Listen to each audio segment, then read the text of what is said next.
स्वामीकृत आप मीमांसा ग्रंथ पर वर्णित अष्ट सहस्री विद्यान स्वामी की टीका, अष्ट अमृत अकलंक स्वामी की टीका। किस प्रकार से आचार्यगण एक दर्शन को दूसरा दर्शन लेकर के ऐसे घुमा के पकड़ लेते हैं। यहाँ पर बौद्ध दर्शन कह रहे हैं कि उपचार से संतानी मान लीजिए और पर्याय मान लो, द्रव्य का अभाव करके ऐसा स्वीकार कर लो। तो उसके लिए आचार्य भगवान ने कहा कि विधि निषेधात्मक वस्तु है, वो आप विधि निषेध को उपचार मान रहे हो। उपचार वस्तु में होता, अवस्तु में नहीं होता, वो वस्तु का ही होता है। विधि वस्तु की होती है, निषेध भी वस्तु का होता है, अवस्तु का नहीं। तो बड़ी बुद्धिमानता से बौद्ध दर्शन कह रहा है, यदि हमने कहा अति प्रसंग आएगा, अब क्या हो रहा है, यदि पुनः अनादि अविद्या योगात, ओहो आध्यात्मिक दृष्टि से देखे तो आदमी को वही झलक नहीं लगता है, पर ये अध्यात्म ऐसा नहीं है हमारा। अवस्तुभूत बना करके अध्यात्म नहीं चलता है। समय सार में प्रत्येक वस्तु को वस्तुभूत माना है और उपचार को उपचार के रूप में देखा। घृत कुंभ अवधानी कुंभ घृत मुनचेत जीवन जन पे बीज वर्ण तन्मया, ये सूत्र लिखने के साथ साथ ये ध्यान रखना चाहिए, घी है घड़ा है तभी घी का घड़ा है। इस पर रस गंध वर्ण जीव का धर्म नहीं है, मानता हूँ पुद्गल का धर्म है। तो असमान जाति पर्याय में नाम कर्म की प्रकृति देखेंगे तो वर्ण पुद्गल का नहीं, जीव का ही है। यदि ऐसा नहीं मानोगे तो संसार मुक्ताश्य, सुबोध सागर जी, संसार मुक्ताश्य, ये पूरी व्यवस्था ही भंग हो जाएगी। बराबर संसार मुक्ताश्य, जीव के दो संसारी मुक्त है, त्रस्तावरा संज्ञा समरस का मनस का, ये सब भेद किसके? वस्तुभूत का वस्तुभूत है, वस्तुभूत है। परम शुद्ध ज्ञान की दृष्टि से देखेंगे, चित्त को देखेंगे, इन सबसे शून्य है, शून्य है। और इसे ग्रहण कैसे करना? दुग्ध से शून्य है घृत, मही से शून्य घृत, दही से शून्य घृत। सत्य है कि नहीं? सत्य है, लेकिन शून्य घृत। पर इन सब अवस्थाओं के बिना नहीं होता घृत। छिलके से शून्य बादाम की मिगी, लालमा शून्य श्वेत गिरी, दल से शून्य श्वेत गिरी। पर ये सब कुछ नहीं होंगे तो वो गिरी आई किस में? नारियल के अंदर देखो भेला, गोला, ठीक है, गोला ना जटा है ना कवच है, कुछ नहीं है, गोला गोला स्वतंत्र है। पर ये सब कुछ नहीं है तो गोला किस में है? ऐसी शुद्धात्मा बिल्कुल शुद्ध है, परंतु आपको स्वीकार करना पड़ेगा अशुद्धता के साथ ही, बद्धता के साथ ही अबद्धता स्वीकार कीजिए आप। अब वो क्या सुना रहा, देखो कितनी सुंदर आध्यात्मिक दृष्टि दे रहा आपको। अनादि विद्या योगात अखिल जन्म, ओ हो, ये सत्यासागर जैसा आदमी है। अपनी बात को कहना है तो न बने तो सबको लपटवा लो।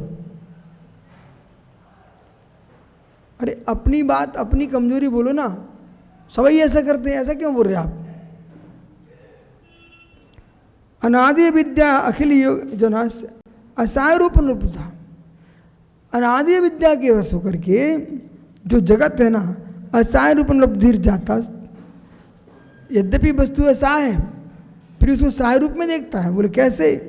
तिमिर का तिमिर चंद्रवत, जैसे अंधा पुरुष चंद्रमा को नहीं देख पाता है, ऐसी अज्ञानी असहाय को नहीं जान पाता है, वो तो सहाय को ही देखता है। इस सहाय तो अविद्या के बस है। कितनी सुंदर बात कह रहा है। इसको हम दूसरे रूप में देख सकते हैं। हम अन्नोरम भवसंता की दृष्टि से हम देखते हैं तो ये मनुष्य है, जीव है, जीव ऐसा बोलते हैं। लेकिन वहाँ हम क्या देखें, देखो अज्ञानी जीव है, मिश्र में अमिश्र को नहीं देख पा रहा है, मिश्र रूप ही देख रहा है, या अज्ञानी अज्ञानता के बस ऐसा बोल रहा है। तो जैसे अंधे को चंद्रमा नहीं दिखता है, ऐसी अविद्या से दूषित चित्त है, उसको असहाय वस्तु नहीं दिखती है, वो सहायता देखता है पर सहायता कोई होती नहीं है, ऐसा बौद्ध दर्शन कह रहा है। बौद्ध दर्शन कह रहा है, पर बिना सहाय के ऐसा होता नहीं है, वो कथन गलत कर रहे हैं। अब इसको जैनाचार्य क्या कर रहे हैं उसको सुनिए आप बड़े गौर के साथ। अच्छा ऐसा है, मतम तथा, तुम्हारा ऐसा मत है, अच्छा बहुत अच्छी बात है। निरंश स्याद्वादी बदती, स्याद्वादी कहता है, हे सुगत, हे सुगत, निरंश सुलक्षण, निरंश सुलक्षण प्रमाण बिना यथा तुया स्थापित है। निरंश प्रमाण के बिना तुम स्थापित करते हो यदि,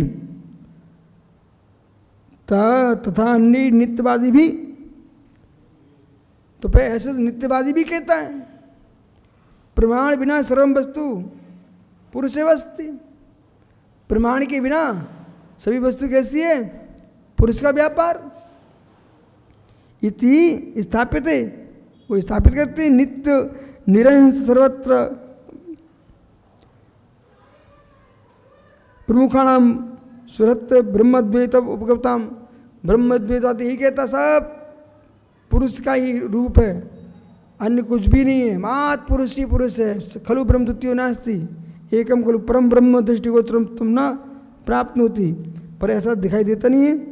तस् ब्रह्म रूपस्थम से आराय अस्याम पर्यायम, तो फिर उन्होंने 2 श्लोक दिए। गुणानाम श्रुतम दृष्टिपतम मूर्छति मृच्छति यद दृष्टि मा प्राप्तम तनयो सुदुच्छतम सर्वपुरुष एवेत नेहम नान्यस्किंचनम न आराम आरामम तस्य पश्यन्ति न कश्चितम पश्यति। इनका अर्थ सुनिए आप, इस सांख्य दर्शन के श्लोक है। तो ब्रह्मद्वैत सांख्य गुणानाम समूह चिद्रूपम, सांख्य के द्वारा कहा हुआ सत्वरजोत्तम, ये त्रिगुणात्मक हैं, उनकी प्रकृति कैसी है, त्रिगुणात्मक। तो सत्वरजतम गुणों का समूह रूप प्रधान दृष्टिपथ में नहीं आता, दिख नहीं रहा है, सत्य कहाँ है तम कहाँ है दिखाई नहीं दे रहा है, दृष्टिपथ में नहीं आ रहा है।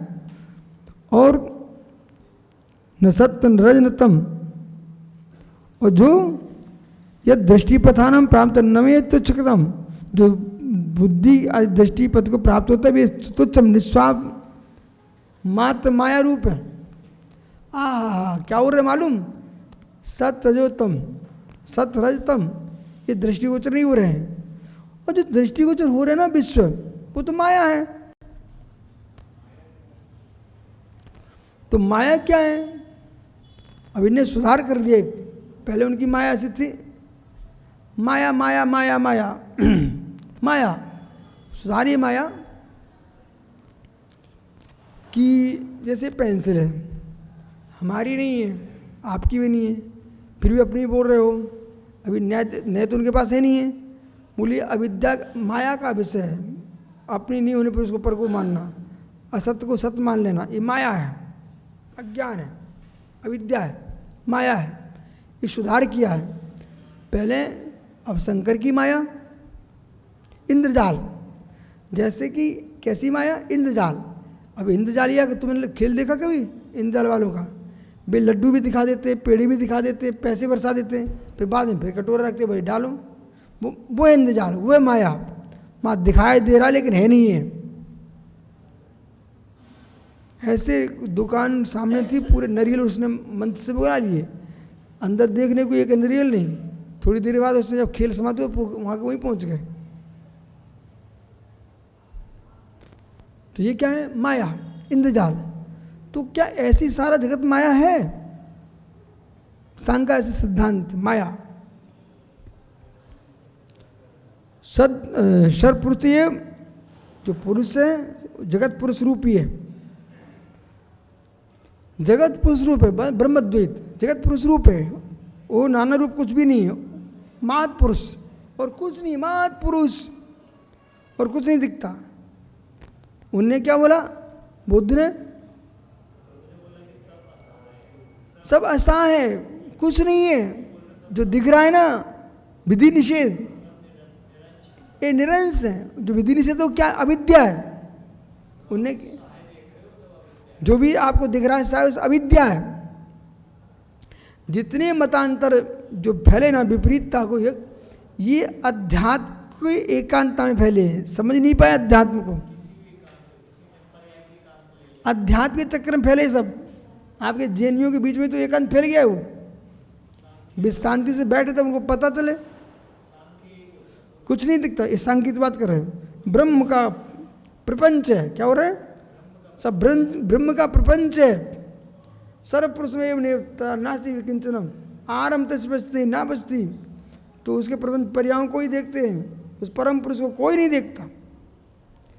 जो दिख रहा है, अब देखिए यन्मया दृष्टे रूपम तन्जान सर्वथा जान दृष्टे रूपम तत्कन ब्रह्म्य हम। अब इस बात को कहते समय भी आपको जैनत्व का पक्ष रखना पड़ेगा, अन्यथा आप डूब जाओगे फिर आप सब के सब मिल करके, ठीक है। इत्यपि कि न स्यात्, यदि आप सुनिए बौद्ध दर्शन से कह रहे हैं जैन, कि न स्यात्, यदि आप असहाय मानते हो, निरंश मानते हो, तो जो सांख्य दर्शन कह रहा है सब माया है, तो वो क्यों नहीं हो जाएगा वैसा, क्यों नहीं हो सकता, उसे स्वीकार कर लीजिए आप। फिर आप में क्षणिक बात के सिद्धांत में और नित्यवाद के सिद्धांत अंतर ही नहीं दिखा, आप घूम के वहीं पहुंच गए सबके सब मिल करके। जैसे हमारे सुबोध सागर जी के समूह में, तो मैंने फिर ऐसे बोलता था सुब्रत सागर, ऐसे मैं नाम नहीं लेता था, ऐसे बोलता था, ये पुस्तक के कर्ता महोदय, मैं ऐसा बोलता था सोलापुर में, इस पुस्तक के लेखक महोदय जो कह रहे ना, वो भिन्न पुरुष ने जो कथन किया है वैसा ही है। ये मात्र लिंग में दिगंबर थे, पर इनकी प्रज्ञा जो चल रही थी वो शुद्ध तद्रूप थी सांख्यमति अनुसार। फिर मैं ऐसा बोलता था नाम बिना लिए, क्यों उनको लगे हमारे महाराज का नाम मत लो, मैं नहीं ले रहा हूँ, मैं तो लेखक महोदय कह रहा हूँ। तो ऐसा ना फिर उन लोगों को समझ में आया। तो रेवती बोन कहती है महाराज जी को तो हमारे महाराज अब से तब होना चाहिए था। देखो पुराने होने से कोई बुद्धिमानता हो या कोई नियत नहीं है, नए होने से बुद्धिहीनता का कोई नियम नहीं है। निर्णय की दृष्टि है, किसी किसान का बच्चा कलेक्टर बन गया तो क्या ज्ञान गलत हो गया क्या? कोई ये कहे कि किसान का बच्चा कलेक्टर कैसे हो सकता है? अरे उसकी प्रज्ञा है, और बहुत बड़े विद्वान का लड़का विष्णु में डूबा है, ये हो सकता है कि नहीं हो सकता? इसलिए अपनी योग्यता के अनुसार योग्यता की बात करना चाहिए। तुम कौन से घर के कौन से कुल में दीक्षित हो, कौन से घर के बच्चे हो, ये नहीं चलता। यहाँ प्रज्ञा का महोदय चलता है, जन्म का महोदय नहीं चलता। सुनना वकील साहब, प्रज्ञा का महोदय चलता है, जन्म का महोदय नहीं चलता। और चारित्र में संयम का महोदय चलता है, कुल का महोदय नहीं चलता है? नहीं, कुल की गर्मी ज़्यादा मत लाओ, वही कुल श्रेष्ठ है जिसमें निर्दोष संयम का पालन हो सके। और कुल श्रेष्ठ कुल में जन्म लेने के बाद भी विष्णु में डूबा है तो वो कुल का जन्म कुल का दोष नहीं, उस व्यक्ति का निजी दोष है। नमो स्वाद स्वाद भक्ति का शुभ कर भी हम